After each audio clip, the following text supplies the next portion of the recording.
السلام عليكم ورحمة الله وبركاته.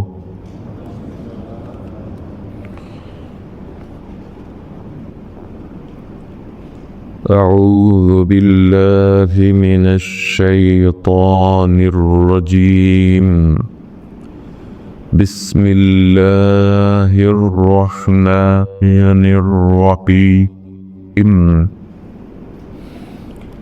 الحمد لله الذي تفرد بالوحدانية وتنزه عن مشابهة الحوادث في الأزلية، والصلاة والسلام على أشرف الأنبياء والمرسلين سيدنا حبيبنا وشفيعنا وزخرنا ومولانا محمد وعلى آله وصحبه أجمعين. سبحانك لا علم لنا إلا ما علمتنا إنك أنت العليم الحكيم. رب اشرح لنا صدورنا ويسر لنا أمورنا. اللهم آتنا بفضلك أفضل ما تؤتي عبادك الصالحين. اللهم افتح علينا بفتوح العارفين وارزقنا فهم النبيين وحفظ المرسلين وإلهام الملائكة المقربين. ولا حول ولا قوة إلا بالله العلي العظيم. بحق سيدنا محمد صلى الله عليه وسلم يا رب العالمين. أما بعد.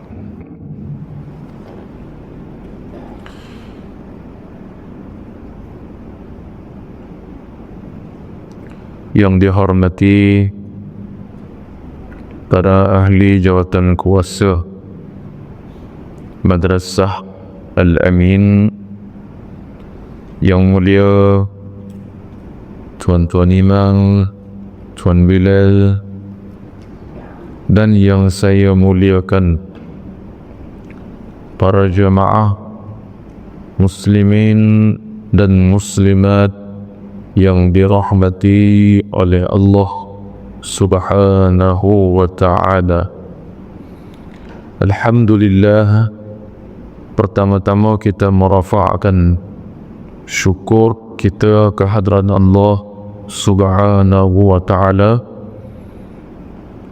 Pada pagi ini diberikan lagi izin oleh Allah Ta'ala untuk sama-sama kita menyambung kembali pengajian bagi ilmu usuluddin ataupun disebut dengan ilmu tauhid,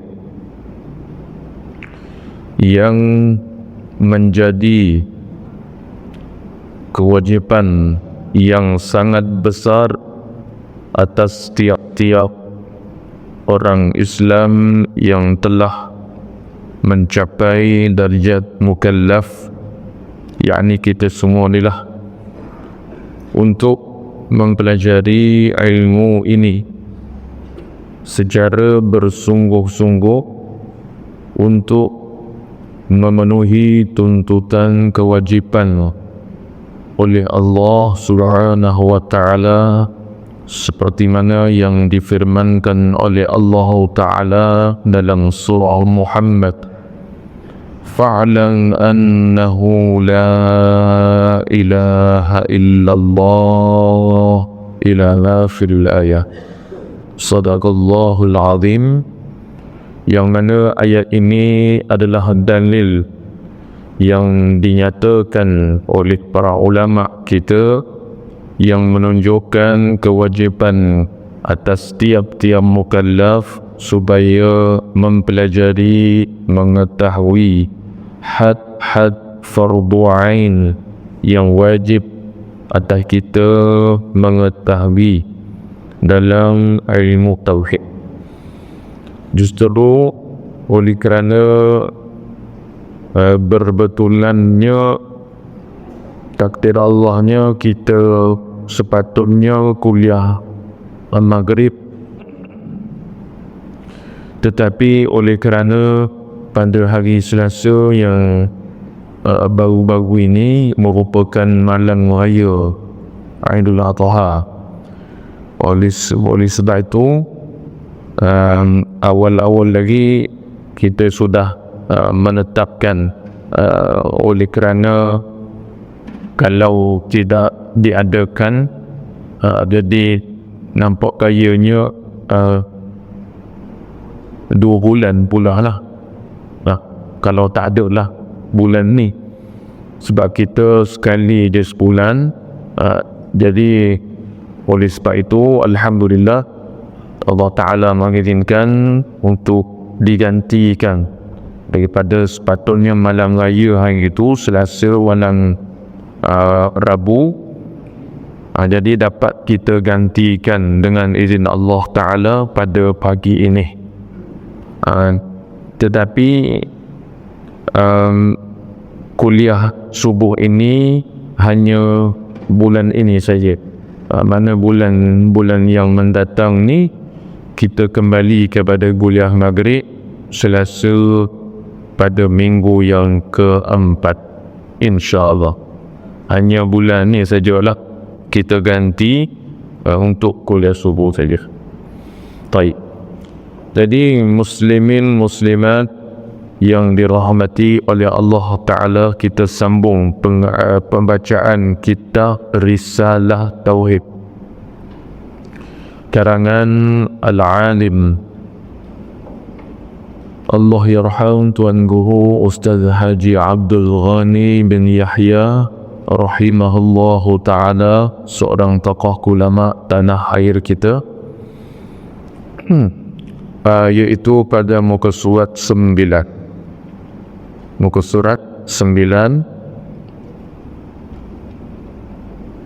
di bawah tajuk hukum akan, dan kita masuk pagi ini pada pengertian hukum akal. Kalau tak silap saya lah, siapa yang ada catat itu tolong sahih tak situ ya. Kita masuk kepada makna pengertian ataupun definisi hukum akal. Baik. Bismillahirrahmanirrahim.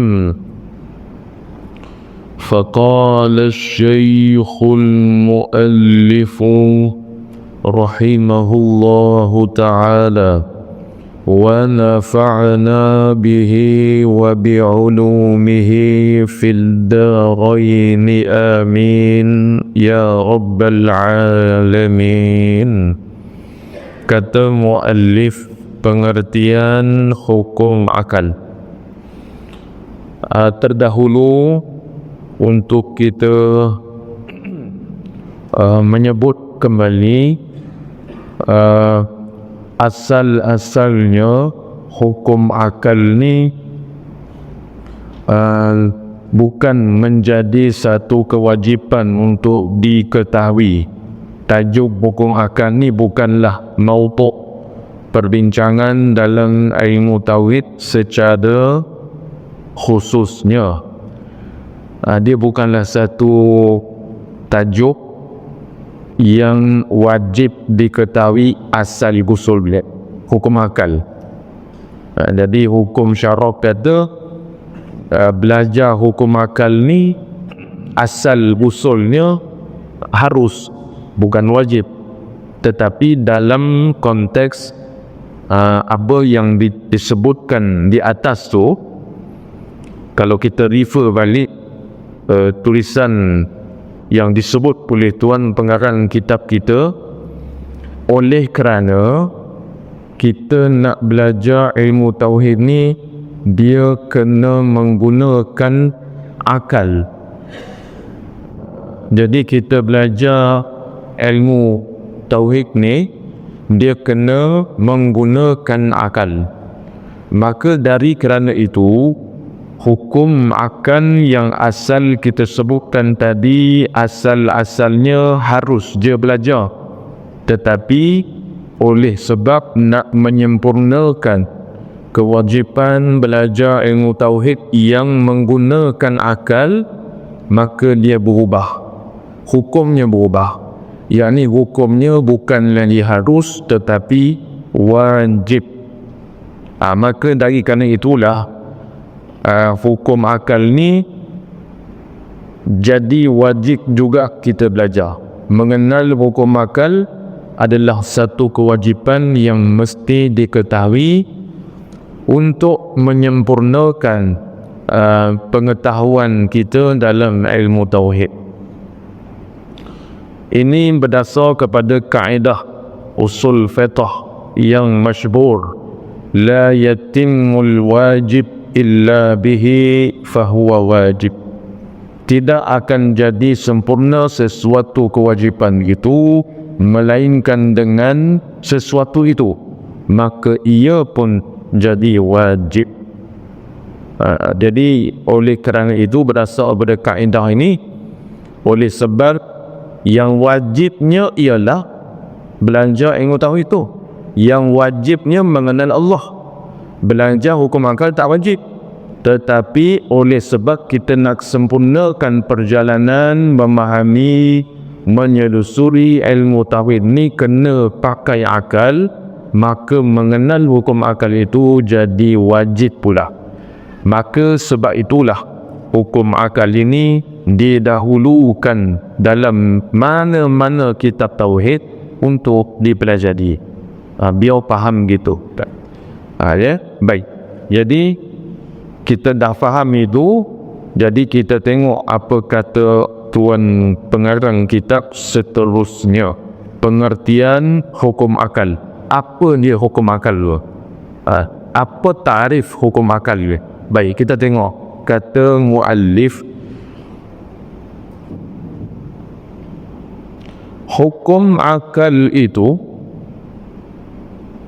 yang dikata hukum-hukum tu apa nanti? Perkataan hukum.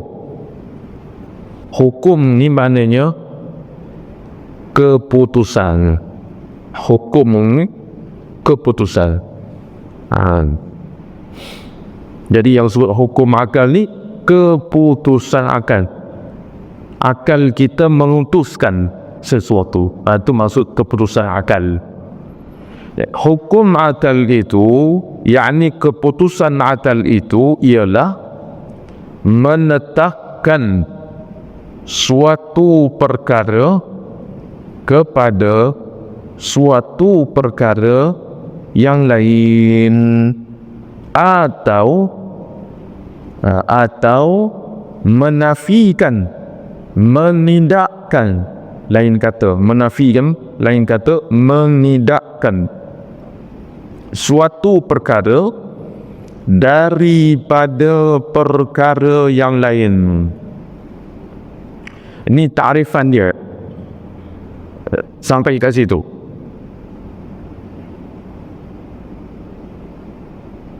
Kita baca semula ya. Ini takrif hukum akal. Hukum akal itu ialah menetapkan suatu perkara kepada suatu perkara yang lain. atau menafikan, menidakkan suatu perkara daripada perkara yang lain.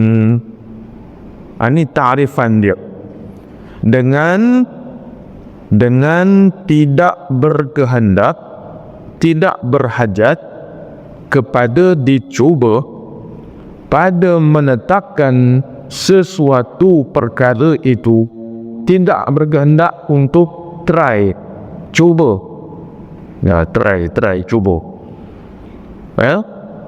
Sesuatu perkara itu, katanya dalam kurungan, bersalahan hukum adi.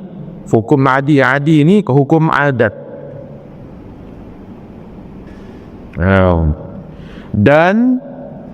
Dan tidak tergantung kepada suatu perbuatan yang diperbuat oleh mukallaf. Yakni dia bukan daripada hukum dalam kurungan dia kata bersalahan hukum syar'i, hukum syara'. Macam sebut apa dia, dosa pahala, bukan gitu. Jadi hukum akal ni, hukum akal kita menetapkan sesuatu kepada sesuatu perkara yang lain atau menafikan sesuatu daripada perkara yang lain dengan tidak perlu kepada mencuba. Kerana mencuba ni adalah hukum adat. Contoh hukum adat ni beginilah tuan-tuan. Hukum adat ni kita akan sebut kemudian tu. Tapi untuk faham di sini kena sebut juga. Contoh hukum adat ni begini.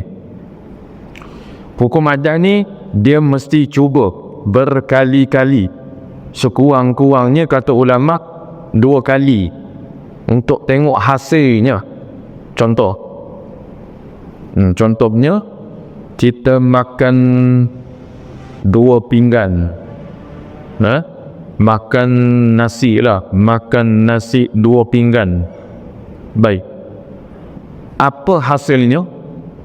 Makan nasi 2 pinggan, hari ni makan nasi 2 pinggan, besok 2 pinggan, lusa 2 pinggan, tulat 2 pinggan, lepas tulat apa? 2 pinggan lagi, lepas tu 2 pinggan lagi, sampailah. Jadi hasil daripada makan nasi 2 pinggan tu apa? Hasil makan nasi 2 pinggan, apa jadi? Kenyang lah cerita dia. Tahu tak? Kenyang lah. Jadi itu dia pakai hukum adal. Tengok contoh dah, hari ni kita makan nasi, tengok hari ni kita makan nasi 2 pinggan, kenyang, hasilnya kenyang. Kemudian besok kita makan, kenyang lagi tak? Kenyang. Jadi ini dipanggil setelah dicuba berkali-kali maka hasilnya sama, iaitu kenyang. Ini hukum adat. Contoh lain, pisau yang tajam. Buat sembelih lembu korban. Kita try sekuk. Jadi sekali tarik aja, setengah-setengah pisau yang tajam ni punya tajamnya, tarik sekali putus. Cuba pula lembu kedua. Sini berapa ekor? 30 ekor ke? Tunggu 31, insya-Allah banyak. Tengok 31 ekor tu kita guna pisau yang sama, semuanya hasilnya setelah dicuba berkali-kali, alhasil semua lembu korban tu alhamdulillah berjaya dikorbankan, dapat daging dia tu.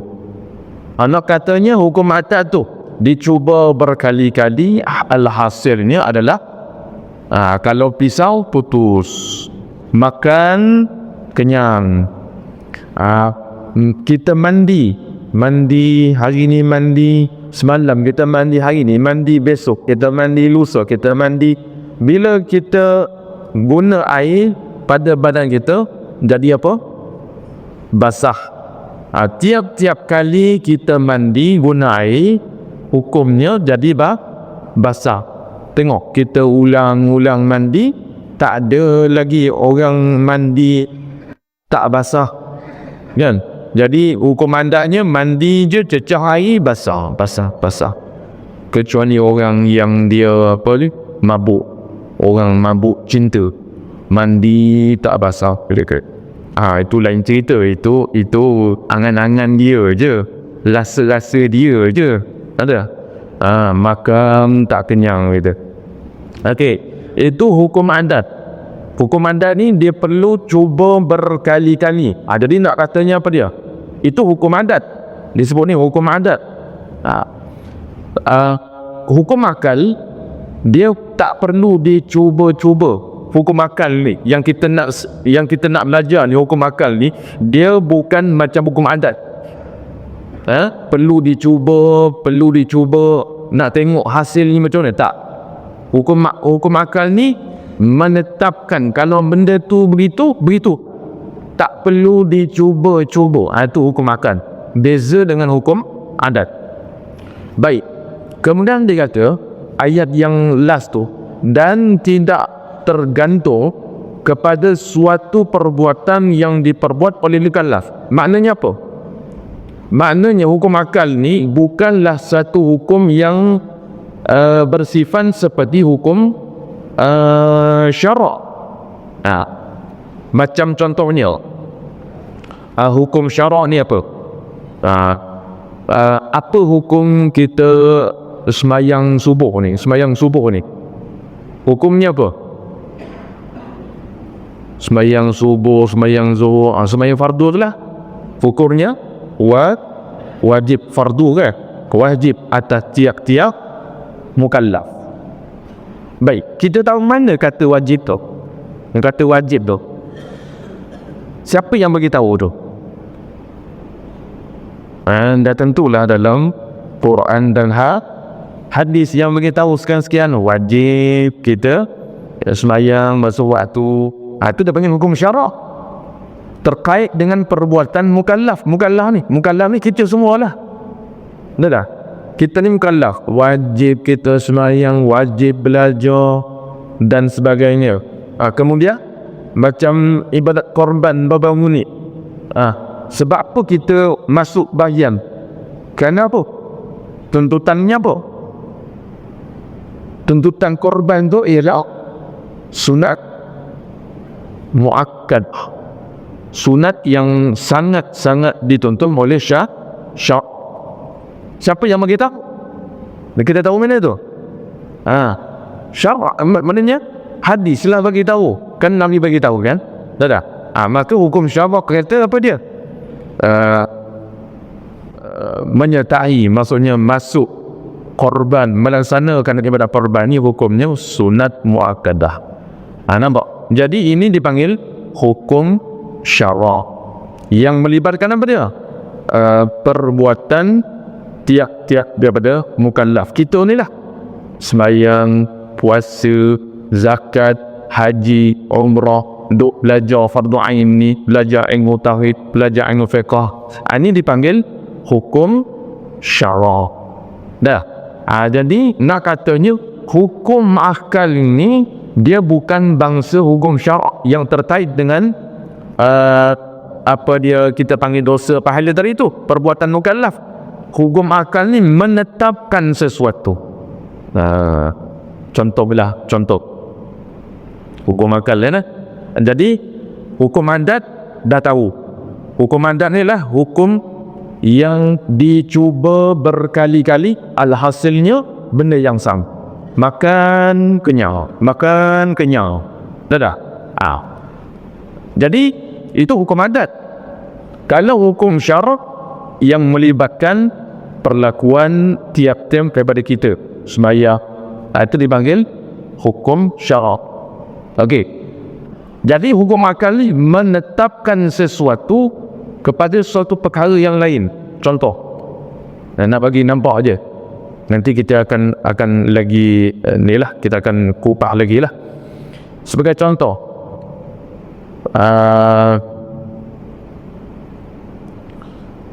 bapa dan anak, ayah dan anak. Okey, ayah dengan anak. Baik. Kalau dah nama ayah dan namanya anak, dah tentulah ayah itu umurnya lebih tua daripada anak. Betul? Betul tak tu kan? Ayah mestilah, kan? Ikut hukum akal, ayah tu mestilah lebih tua daripada anak. Kalau kita kata gini, ayah dan anak ni, kita tanya kawan kita contohnya, dah kawan kita, bang, anak apa dah? Oh, saya 5 orang lah. Yang sulung lelaki. Berapa umur? Anak saya yang sulung lelaki umurnya 63. Oh, 63. Habis abang umur apa? Saya umur baru 40. Jadi masuk akal tak tu? Faham tak tu? Tu dia. Jadi tak masuk akal lah hukum akal tu. Hukum akal tak? Kok mana ni ayah lebih muda daripada anak? Tahu tak? Padahal benih anak tu kan datang daripada bapa tu yang diletak dalam rahim ibu. Tiba-tiba beranak besar-besar, tiba-tiba jadi lebih tua pula daripada ayah. Ini dipanggil apa? Ini mustahil akal tak terima. Nampak daripada buku menetapkan sesuatu atau menafikan sesuatu daripada perkara yang lain. Faham tu? Gitu. Faham tak situ? Inilah hukum akal. Satu lagi contoh. 2 tambah 2 berapa? 2 tambah 2 matematik. 2 tambah 2 jawabnya 4.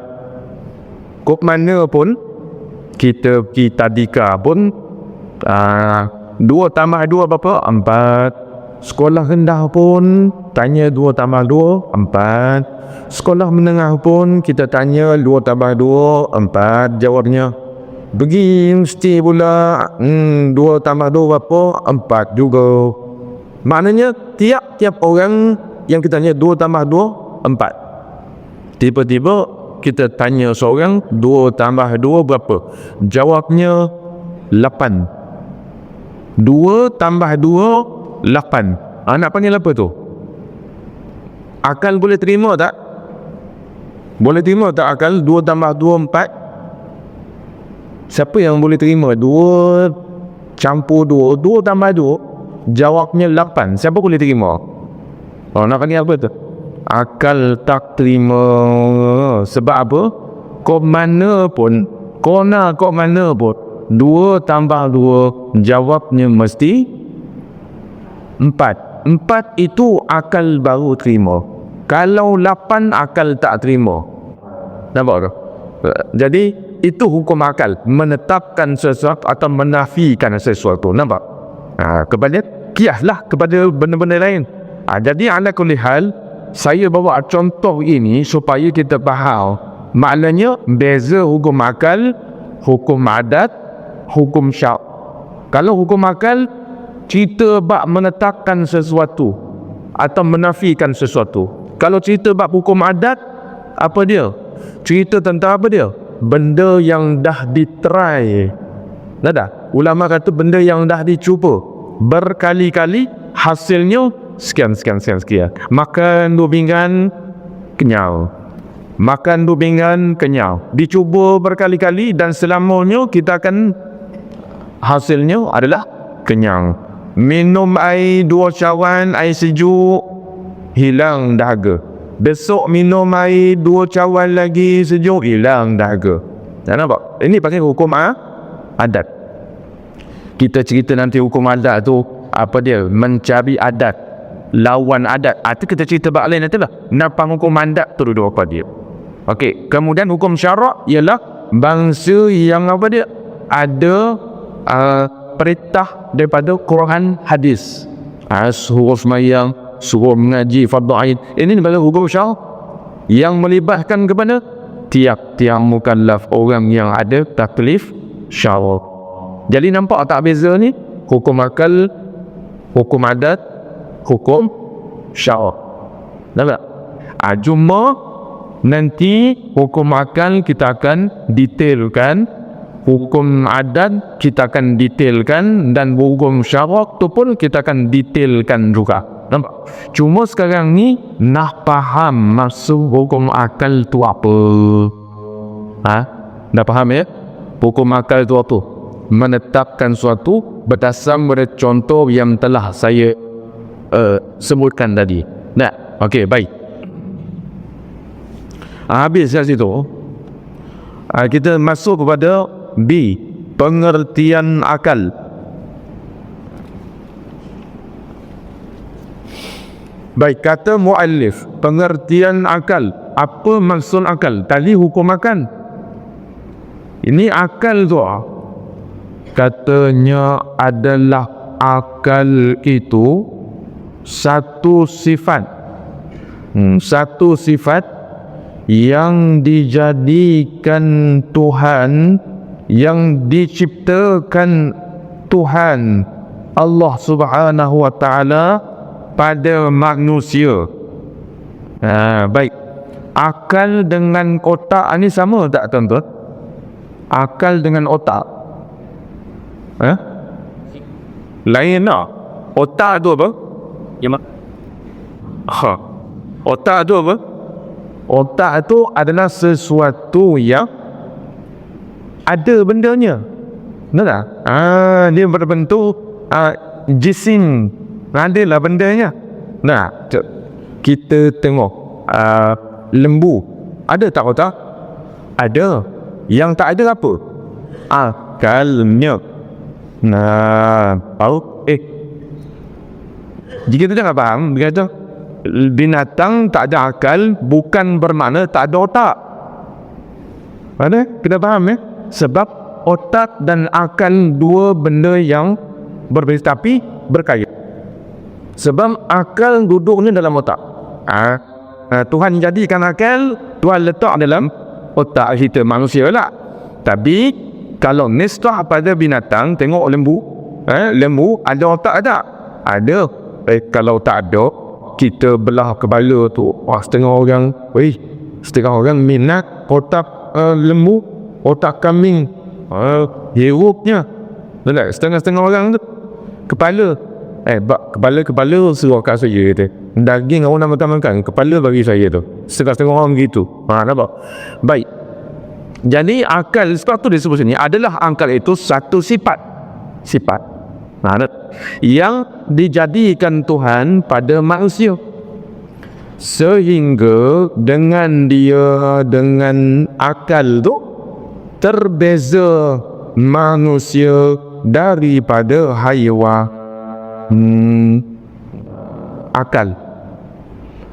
Akal itulah yang membezakan manusia daripada haiwan. Kalau tengok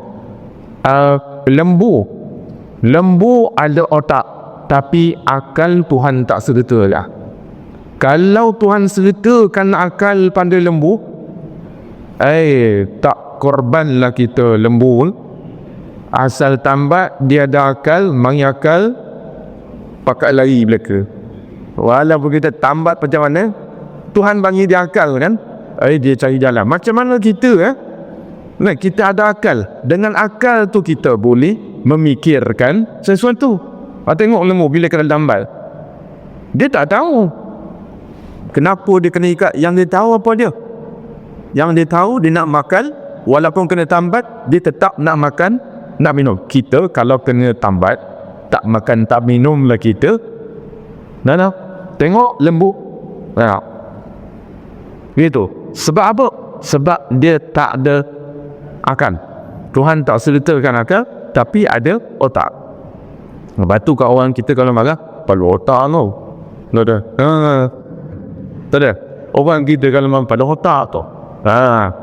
Jadi tengok, Tuhan menjadikan akal, dengan sebab akal yang itulah membezakan kita dengan haiwan. Bahkan dalam Quran sebut apa dia?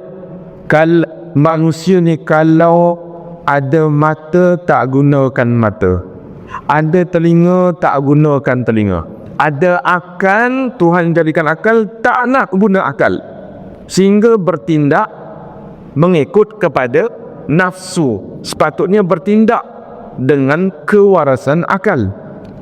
Nah, tengok orang yang apa dia, tengok ya, bila manusia Tuhan jadikan akal, dia tak guna akal, tak gunakan kewarasan akal untuk memikir mana baik mana buruk, sehingga dia mengutamakan nafsu. Itu kadang-kadang kita tengok orang bila dia apa dia sanggup membunuh orang. Nampak sebab apa dia bunuh? Kerana akal dia tak ikut lagi dah kewarasan akal, tapi dia ikut hawa nafsu. Tak? Sebab tu dia bunuh orang, sebab tak menggunakan akal. Sebab tu Tuhan kata, apabila manusia tidak menggunakan akal untuk berfikir, maka hasilnya apa? Tuhan kata, ulaika kal an'am bal hum adall. Mereka ini yang tak menggunakan akal yang Tuhan jadikan, lebih apa dia? Mereka itu umpama binatang ternak. An'am, binatang ternak. Bal hum adall, bahkan lebih sesat daripada binatang. Binatang dah Tuhan tak sertakan akal walaupun ada otak, tetapi manusia Tuhan jadikan otak dan akal. Supaya apa dia? Supaya dibezakan dengan binatang. Sebab tu kalau manusia tidak menggunakan akal dalam bertindak, dalam melakukan sesuatu, tidak menggunakan akal, maknanya akal yang dipandu dengan wahyu Quran dan hadis lah cerita dia. Okey, maknanya tak menggunakan akal, dia lebih hina, lebih sesat daripada binatang ternak. Sebab binatang Tuhan jadikan otak, tak jadikan akal. Baik, ala kulihan, inilah namanya akal. Akal yang Tuhan jadikan ni yang membezakan kita dengan haiwan. Maka kata Tuan Pengarang kitab, dan sebab tu tuan-tuan, dalam Quran ada ayat yang berbunyi apa dia? Afala ta'qilun. Kita baca Quran jumpa ayat tu, afala ta'qilun. Aku maksud dia, tidakkah kamu memikirkan? Ta'qilun tu akal. Adakah kamu tidak memikirkannya? Tuhan khabar gini-gini lah, Tuhan kata afala ta'qilun, tidakkah kamu memikirkannya? Tuhan jadi langit, Tuhan jadi bumi, tengok, tidakkah kamu memikirkan? Tu nak kata Quran kata afala ta'qilun, itu akal. Kemudian sambung kita ni, maka dengan dialah, dengan akal itulah boleh menerima ilmu nazariyah. Ilmu nazariyah. Apa maksud nazariyah? yakni pengetahuan yang berkehendakkan fikir. Itu maksud nazariyah, pengetahuan yang dandang berkehendak kepada jalan fikir, dan boleh mentadbirkan, yakni menguruskan segala-gala pekerjaan dengan fikiran yang halus-halus. Fikiran tu maknanya tu akal tu lah.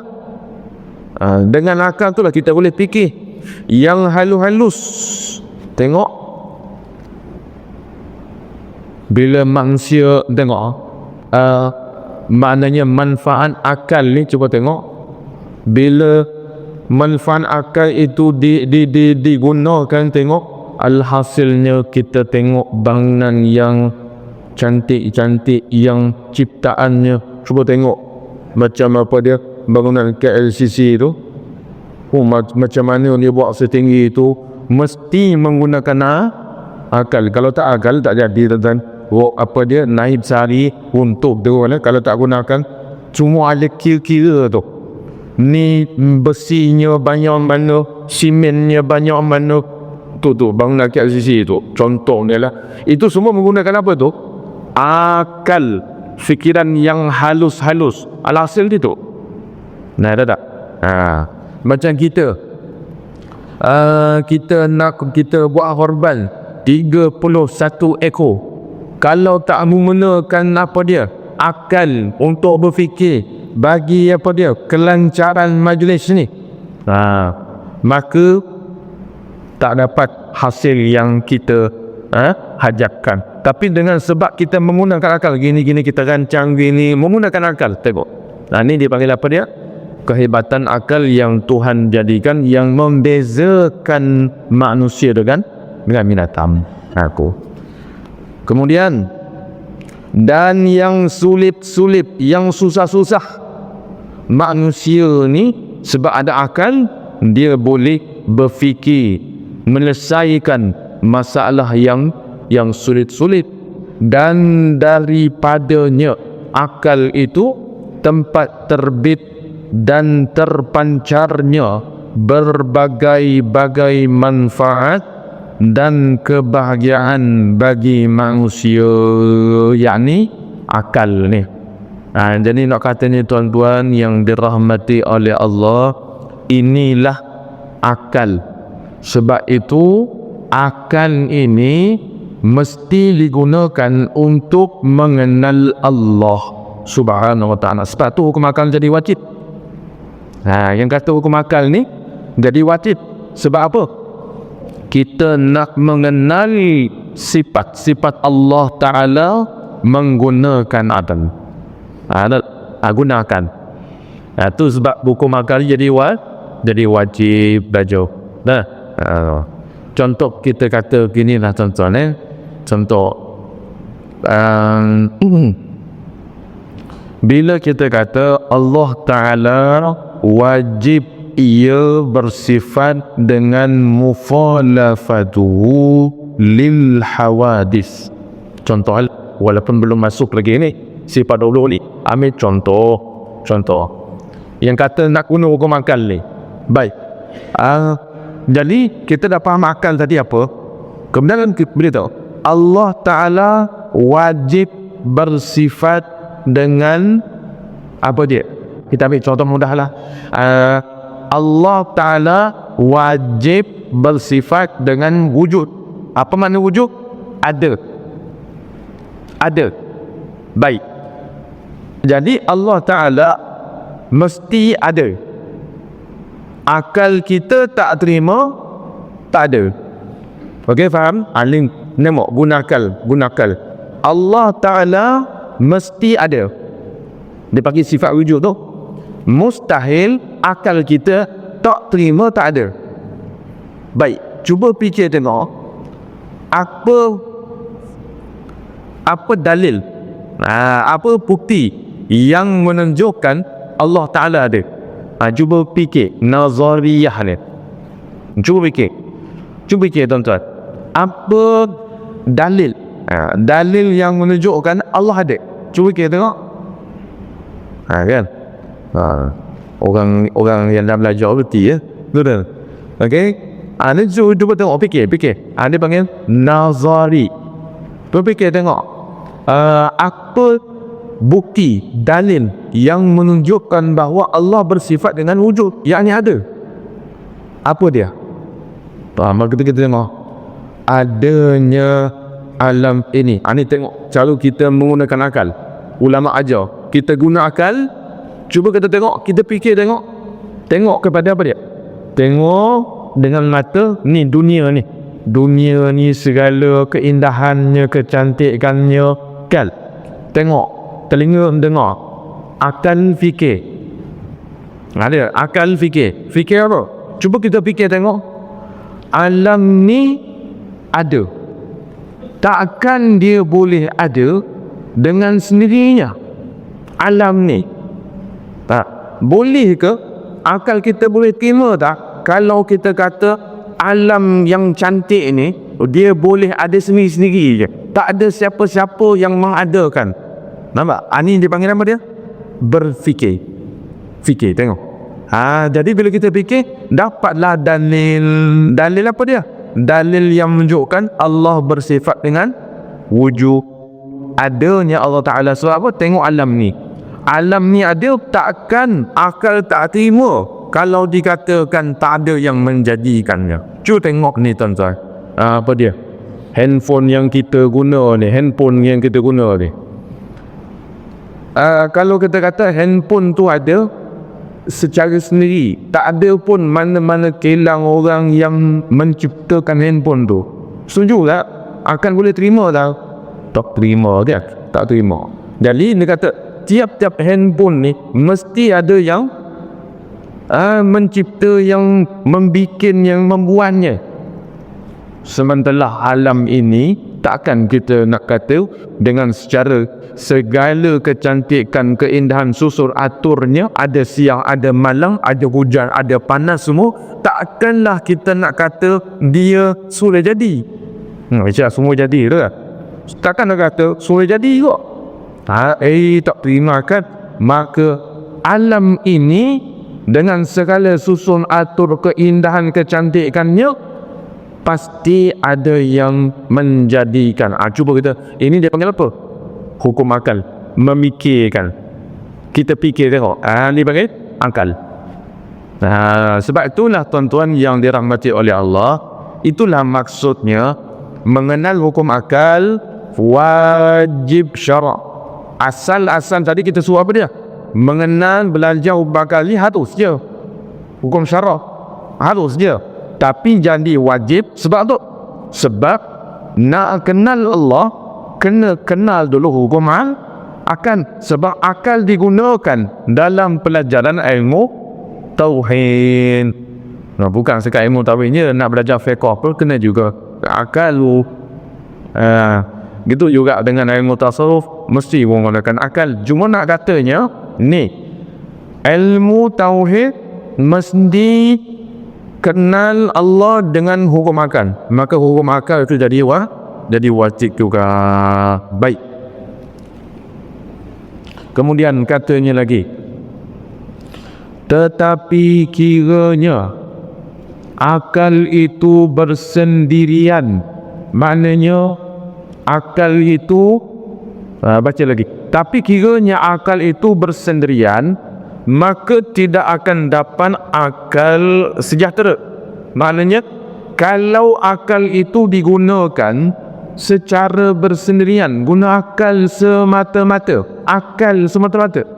maksud dia tidak akan dapat akal yang sejahtera, akal yang membawa kepada apa dia? Selamat. Sejahtera itu selamat. Akal waras dan akal sihat tak dapat benda ni, melainkan berpandu kepada undang-undang syarah. Undang-undang syarah apa dia? Quran, hadis, ijma', qiyas. Tu maksud undang-undang syarah tu Quran, hadis, ijma', qiyas. Tu undang-undang syarah kita. Baik kan? Dia maksud begini, akal ni dia tak akan jadi sempurna kalau guna akal semata. Kalau guna akal semata tanpa ada panduan Quran, hadis, maka akal itu tak akan dapat menghasilkan akal yang sejahtera, yakni fikiran yang selamat, waras dan akal yang sihat. Maknanya guna akal semata-mata nanti jadi apa? Kalau guna akal semata-mata, tak pakai Quran, tak dipandu dengan Quran kata apa, hadis kata apa, syarah kata apa, tak pakai, tapi pakai akal semata-mata, jadi apa? Akhirnya jadi fahaman liberalism dipanggil. Fahaman liberalism namanya. Liberal. Mana liberal ni? Menggunakan logik akal semata-mata tanpa dipandu dengan apa dia? Syarak. Tu masuk fahaman liberal. Macam contohnya apa dia? Ada satu orang dulu di negara kita ni, dia ni ialah kalau tengok pada IC-nya orang Islam, nama pun orang Islam, yalah, tapi imannya di sisi Allah, wallahu a'lam lah. Contoh, pernah satu ketika dulu dia ulas bab ibadat korban ni. Dia tak setuju ibadat korban ni zalim, dia kata. Zalim tentang mana? Kita sembelih lembu hari korban ni, pakat sembelih lembu laka.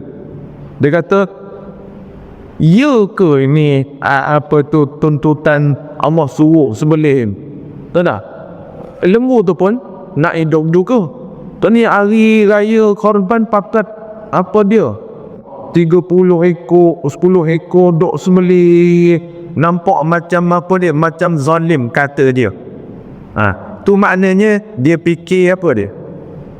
Dia fikir tanpa berbandingkan panduan syarak, panduan Quran hadis. Dia fikir dah. Lepas tu dia kata, kita kata kita sebutlah gini. Lepas tu peristiwa korban ni dia ambil apa dia? Sempena apa?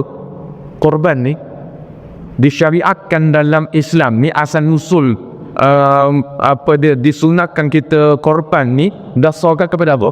Kisah tu Nabi Allah Ibrahim yang menyembelih anaknya Nabi Ismail kan. So kisah kita tahu belaka tu. Baik, kisah Nabi Ibrahim alaihissalam dan anaknya Nabi Allah Ismail alaihissalam. Ya, cerita Nabi Ibrahim dapat mimpi sembelih anaknya Nabi Ismail. Cerita tu ada tak dalam Quran, tuan-tuan? Ada kan? Ada. Dalam surah Saffat antaranya Allah ceritakan tentang hal ini. Kisah Nabi Ibrahim, Nabi Ismail dapat mimpi sembelih anaknya, dapat wahyu. Sebagai satu bentuk apa dia? Ujian daripada Allah Subhanahu wa ta'ala. Nak tengok ta'an ke bagaimana. Ujian yang sangat berat. Sembelih anak, Masya Allah. Benar? Tapi itulah. Sebab itu Nabi Ibrahim AS antara Nabi yang digelar Ulul Azmi. Nabi antara Nabi, dia Nabi yang digelar Ulul Azmi ni berapa orang? 5 orang. Rasul Allah dan Nabi yang digelar Ulul Azmi. Maksud Ulul Azmi ni apa dia? Yang lebih sikit ujian dia daripada sekalian Rasul yang lain. Termasuklah situ Nabi kita Nabi Muhammad sallallahu alaihi wasallam yang mendapat gelar Ulul Azmi. Jadi bila kita kata kisah Nabi Ibrahim dapat wahyu sembelih anak Nabi Ismail itu Tuhan cerita dalam Quran lah.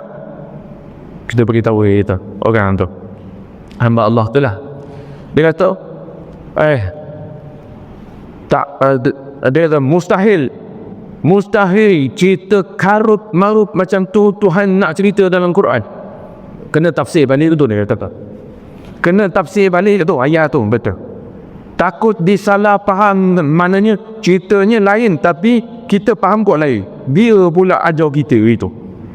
Padahal Quran terang-terang sebut kisah Nabi Ibrahim tu dapat apa dia? Dapat perintah wahyu daripada Allah melalui mimpi untuk sepelih. Perkataan sepelih tu disebut dalam Quran. Tu dia kata kena tafsir balik. Ya ke? Nampak? Ini dipanggil apa dia? Apabila akal dia orang bijak tu. Tak bijak tak jadi lawyer. Tapi lawyer buruk lah tu. Lawyer dia puas lah. Tu lawyer kalau dia tak ada, kalau dia tu orang yang tak bijak, tak jadi lawyer. Lawyer lah kaitan sekolah lah. Tapi nak sebut contoh, apabila akal Tuhan bagi tak dipandu dengan Quran hadis, alhasil kita apa dia? Kata Tuhan pengarang kitab, dia kata tetapi kiranya akal itu sendiri, guna akal semata-mata tanpa panduan syarak, maka jadi apa dia? Akal yang tak sejahtera, akal yang tak sihat, akal yang tak waras. Sebab apa? Sebab fikir sendiri, guna akal sendiri tanpa panduan Allah dan Rasul. Jadi wasak. Cuma pahaman apa nama tu? dipanggil liberalism. Liberalism, orang yang menggunakan akal semata-mata tanpa dipandu dengan Quran, hadis. Macam itulah orang yang kalau diguna logik akal semata-mata tanpa panduan Quran dan hadis yang sebenar, maka dipanggil orang itu menggunakan akal bersendirian, tak menggunakan petunjuk Allah dan Rasul. Akhirnya akal dia nak kata sejahtera, tak sejahtera. Akal dia nak kata waras, tak waras. Bab ni kitab kata tak hasil akal waras. Boleh kata dia ni gila lah. Jadi begitu, akal hanya akan sejahtera, waras, sihat apabila dipandu dengan Quran dan hadis. Baik. Kemudian demikian juga undang-undang syarak. Apa undang-undang syarak ni? Keputusan syarak lah. Ada tak? Maknanya undang-undang syarak, hukum syarak, hukum agama tidak boleh berjalan, tidak boleh dilaksanakan mengikut yang dikehendaki, di mana yang dikehendaki melainkan berhajat kepada akal. Jadi hukum syarak ni pula, dia kita nak laksanakan undang-undang syarak tak boleh berjalan melainkan kena guna akal juga yang Tuhan bagi. Walhasil katanya, alhasilnya antara kedua-duanya, yakni akal dan undang-undang syarak tu berlaziman, saling perlu memerlukan. Akal perlu kepada panduan syarak, dan syarak itu sendiri dalam melaksanakan tuntunan syarak mesti menggunakan akal. Sebab tu kita kata nak kenal Allah kena guna hukum akal. Itu masuk berlaziman. Termasuklah kita nak supaya kita kena guna akal. Supaya boleh dapat kita melaksanakan ibadat itu dengan sebaik-baik dan sesempurna di mana yang dikehendaki, guna akal. Nak ambil hubuk pun guna akal juga. Tapi kalau sebab tu dia saling berkait ya. Sebab itu akal dan hukum syarak tak boleh dipisahkan. Sebab tu tuan-tuan, kalau kita ibadat semata-mata tak ada ilmu, itu bermakna apa dia? Jadi rosak. Sebab kalau ibadat tak dengan ilmu, dia akan guna apa? Ibadat, contoh semayang ni kalau tak semayang, kalau guna akal semata-mata, apa jadi? Guna akal semata-mata walaupun semayang, ada je orang semayang tapi fiqh tak belajar, apa jadi? Apa jadi tuan-tuan? Rosak ibadat tu. Pasal apa?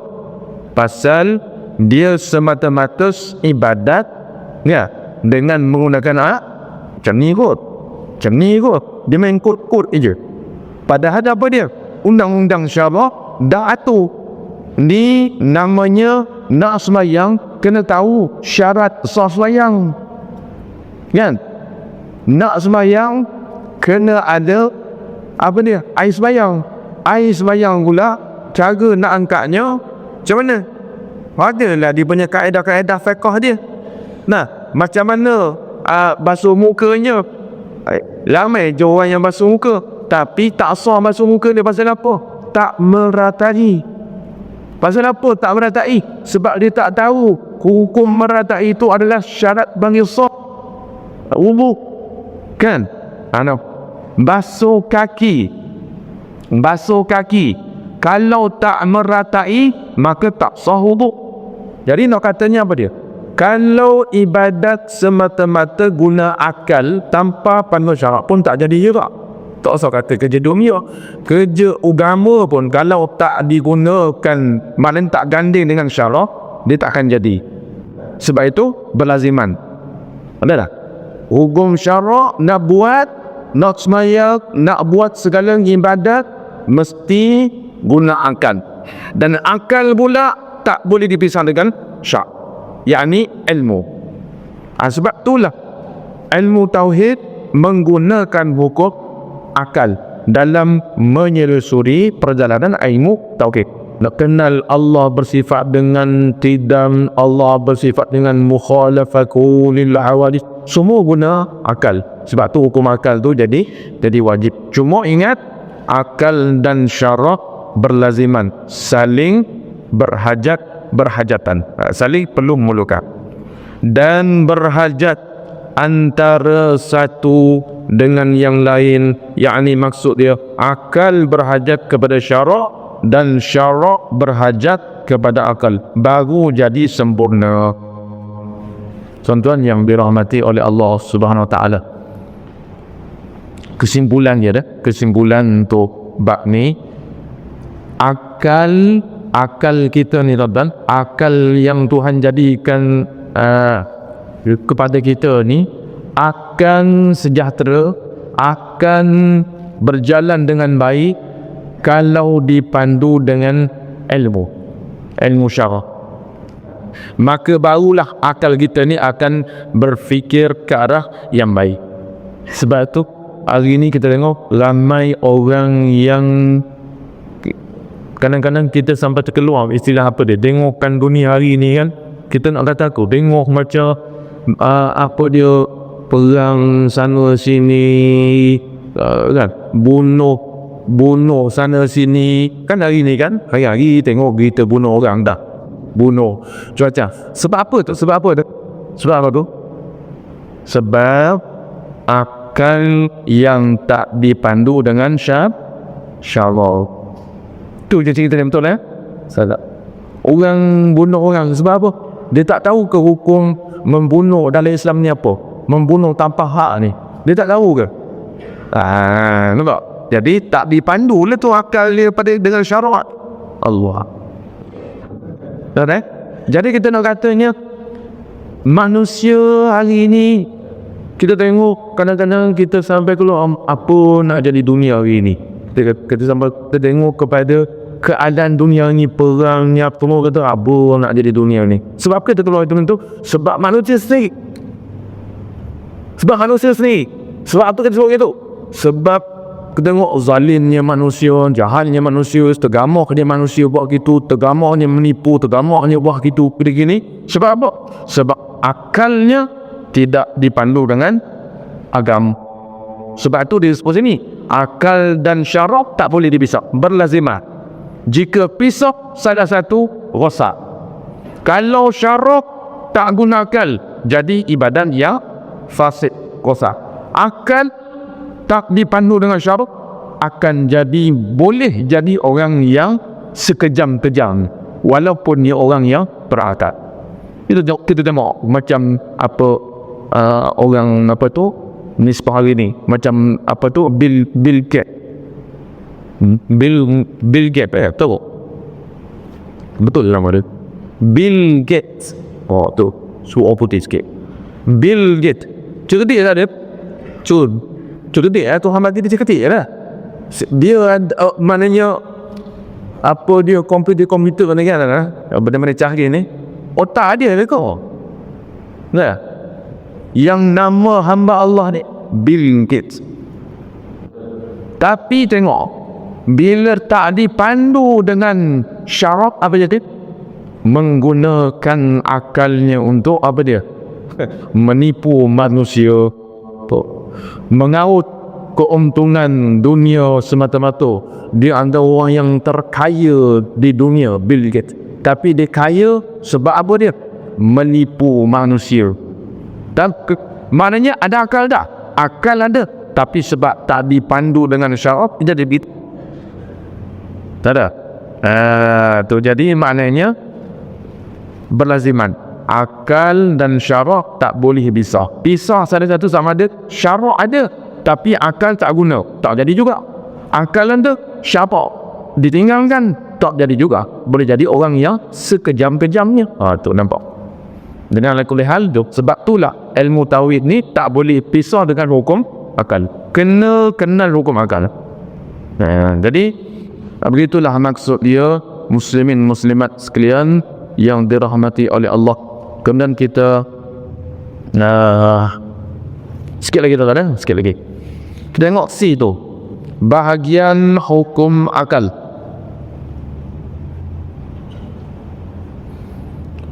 Adalah hukum akal ini terbahagi. Ni wajib tahu tuan-tuan. Ni wajib tahu. Kita nak masuk pada pembahagian hukum akal. Adalah hukum akal ini terbahagi kepada 3 bahagi. 3 bahagi.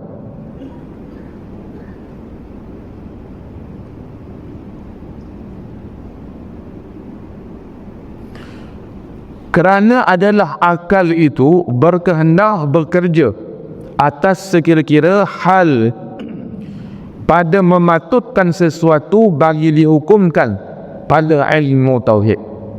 Tiada sunyi daripada 3 perkara, iaitu menghukumkan mesti ada atau mesti ada tu turin, mesti ada 1, atau menghukumkan mesti tiada 2, atau menghukumkan boleh menerima ada atau tiada 3. Itu maksudnya pembahagian hukum akal itu 3. Mesti ada 1, mesti tiada 2, boleh terima ada atau tiada 3. Mesti ada, mesti tiada, boleh terima ada atau tiada. Itu maksudnya pembahagian hukum akal. Ni hukum tahu ni wajib. Ni wajib ni, kena tahu. Sebab inilah landasan ni lah kita tahu mesti ada, mesti tiada, boleh terima ada atau tiada, untuk kita guna pakai dalam perbahasan ilmu tauhid sifat uluh. Kita gunakan ni. Baik. Yang pertama, bahagian pertama sini disebut wajib akli. Disebut wajib akli. Wajib tu tulis kat situ. Wajib tu supaya tak salah faham lah. Sebab kita bila sebut wajib ni, yalah kita dah biasa sebut wajib kan. Wajib yang kita faham apa? Bila sebut wajib, wajib tu lah macam wajib sembahyang, wajib puasa. Kita faham situ wajib situ, wajib syarak. Tapi adakah wajib di sini digunakan pun disebut wajib? Adakah situ maksud dia wajib syarak? Tak. Wajib akli lah namanya. Baik, tulis kat pada wajib tu, tulis kat situ mestilah, mesti. Jadi wajib itu mesti akli, mesti pada hukum akal. Yang kata tadi itu atas tadi mesti ada. Tulis kat situ supaya kita faham bila sebut wajib akli ni bukan yang wajib syarak tu, dosa kahila tu. Takut kita faham situ ulang lah. Sebab orang bila dia tak boleh beza ni lah, sebab ini dia ada wajib adat, wajib akli, wajib syarak. Sama tak ketiga-tiga ni? Wajib adat, wajib akli, wajib syarak tak sama penggunaan wajib tu. Kalau wajib adat apa dia? Kalau wajib adat tadi sebut tadi ni wajib adat. Kalau makan 2 pinggan, hukum adatnya makan 2 pinggan, keputusannya kenyang. Kenyang tu wajib adat. Wajib adat, mesti makan kenyang. Itu adat, wajib adat. Kalau wajib syarak, apa dia? Kalau wajib syarak ni maknanya ma yusabu ala fi'lihi wa yu'aqabu ala tarkihi. Ulama dah buat kaedah itu. Maknanya wajib syarak tu dia tak, maksud dia barang yang dikerjakan oleh seseorang dijanjikan pahala oleh Allah, dan barang yang ditinggalkan oleh seseorang dijanjikan seksa dosa oleh Allah. Itu wajib syarak. Wajib akli mesti ada. Okey, iaitu perkara yang tiada diterima akal akan tiadanya. Hakikatnya yang sebenar-benarnya mesti menerima ada. Tulis kat sini dekat pada dekat pada mana-mana ruang untuk yang pertama ni. Kaedah wajib akli ni apa ta'rifannya? Baik, tulis dalam bahasa Arab. Kalau boleh dihafalkan, sebab ini ta'rif wajib akal. Okey, tulis wajib akli. Kalau tak tulis pun tak apa, kalau boleh hafal, hafal lah. Baik, dalam bahasa Arab baik. Jadi kaedah ni nanti kita akan guna lah. Okey, tulis ni. Lepas tulis ni kita tawakuf insya-Allah. Baik, tuliskan ni. Malah. Nak tulis apa ke nak tulis rumi? Rumi tak ada. Malah. Tak apalah, rumi lah, janji dia punya bunyi, dia ada bunyi sudah. Ma la yutasawwaru. Yutasawwaru fil aqli. Fil aqli adamuhu. Sampai situ, stop. Seulang sekali lagi.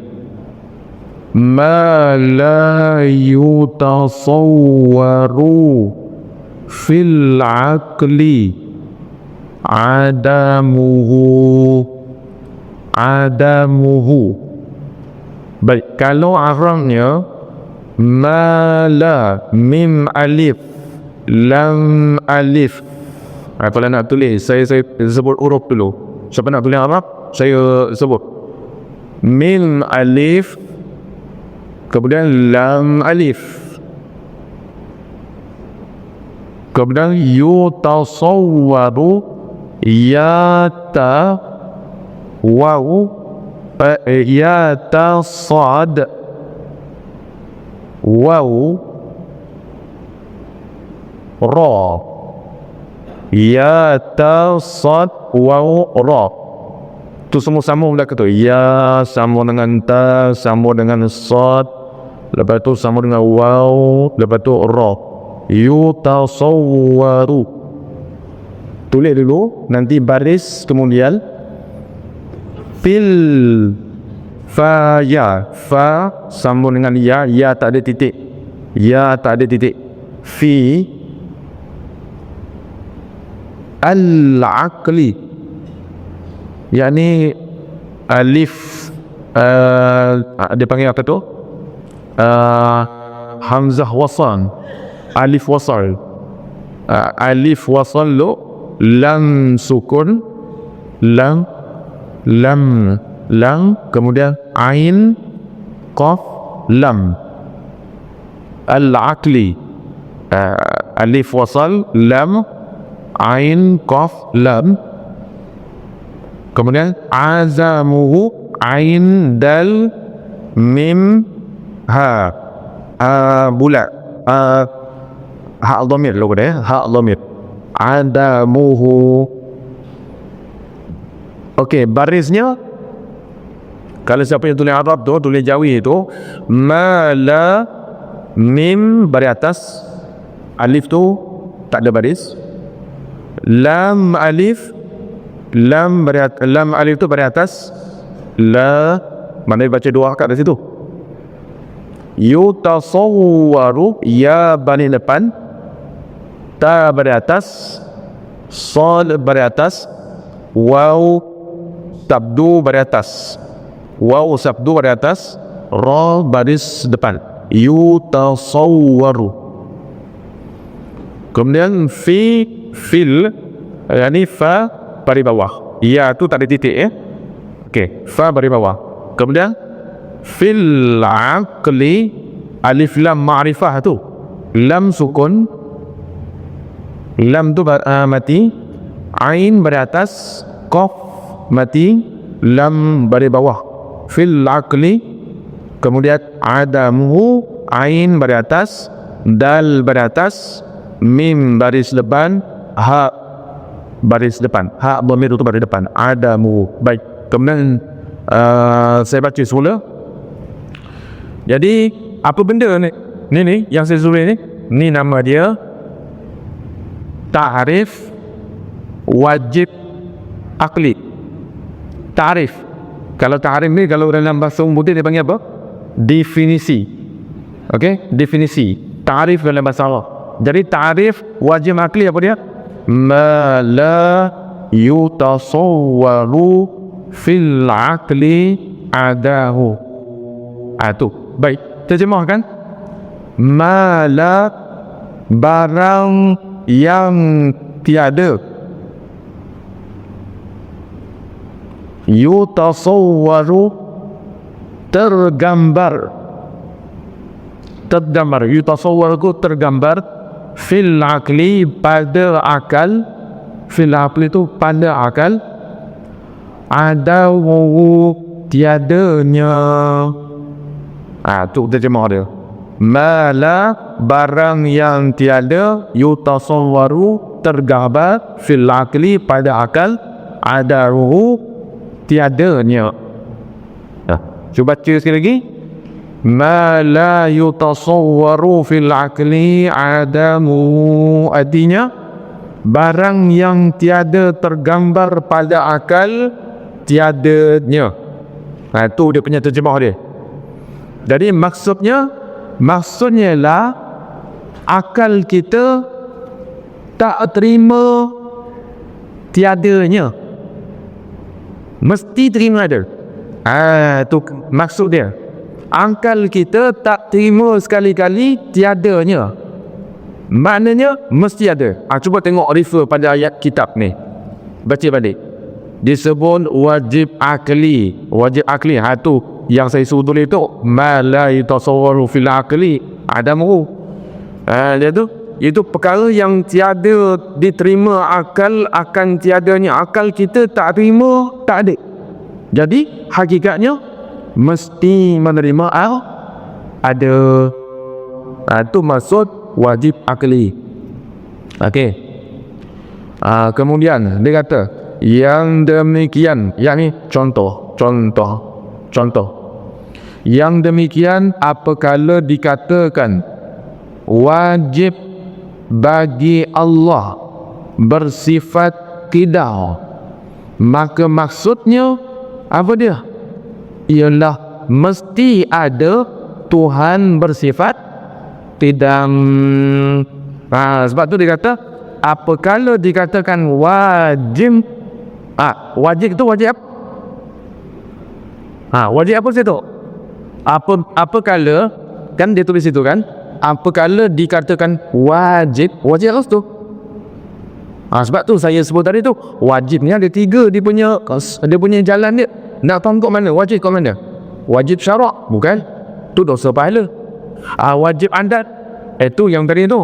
Benar tak? Ni wajib apa ni? Wajib akli. Jadi boleh sebut apabila dikatakan wajib bagi Allah. Bila wajib digunakan untuk Allah, wajib itu wajib akli.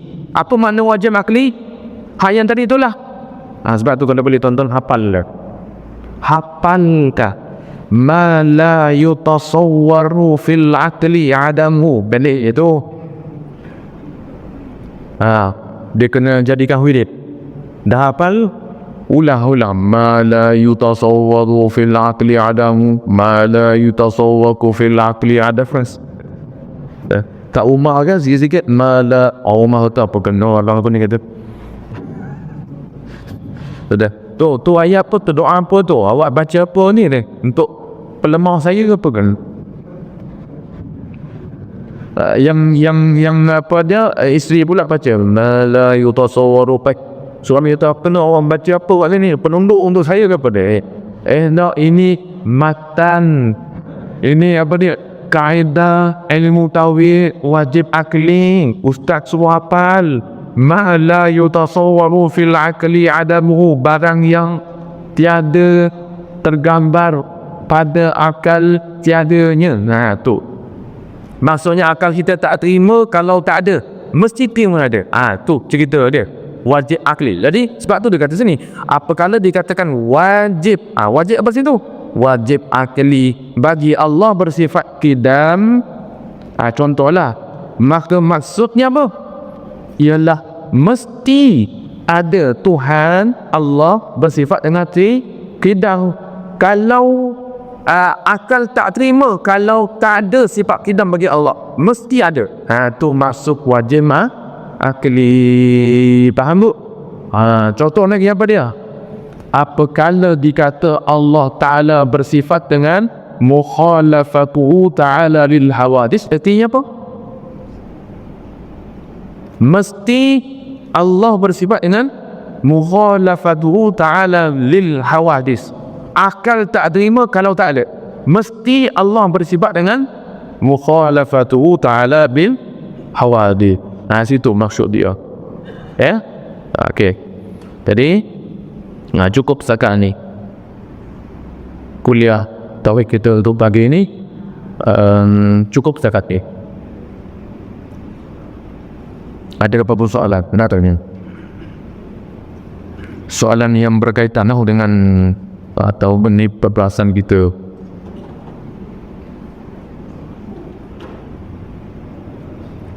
Tak ada ya?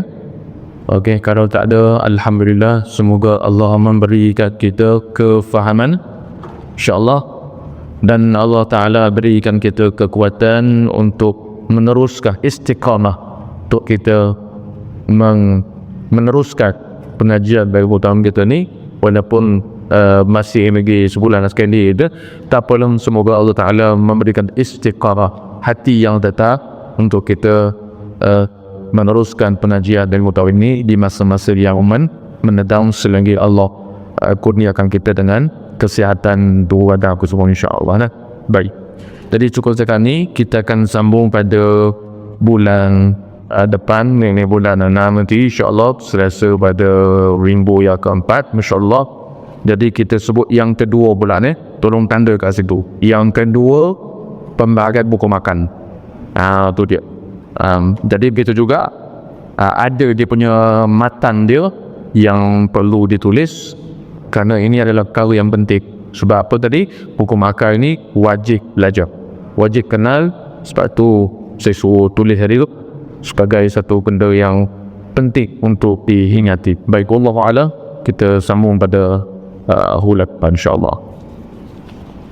Bismillahirrahmanirrahim. Alhamdulillahirabbil alamin, wassalatu wassalamu ala asyrafil anbiya'i wal mursalin sayyidina Muhammad wa ala alihi wa sahbihi ajma'in. Allahumma anfa'na bima 'allamtana wa 'allimna ma yanfa'una bi rahmatika ya arhamar rahimin. Wa sallallahu ala khairi khalqihi sayyidina Muhammad wa ala alihi wa sahbihi wa sallam, walhamdulillahi rabbil alamin.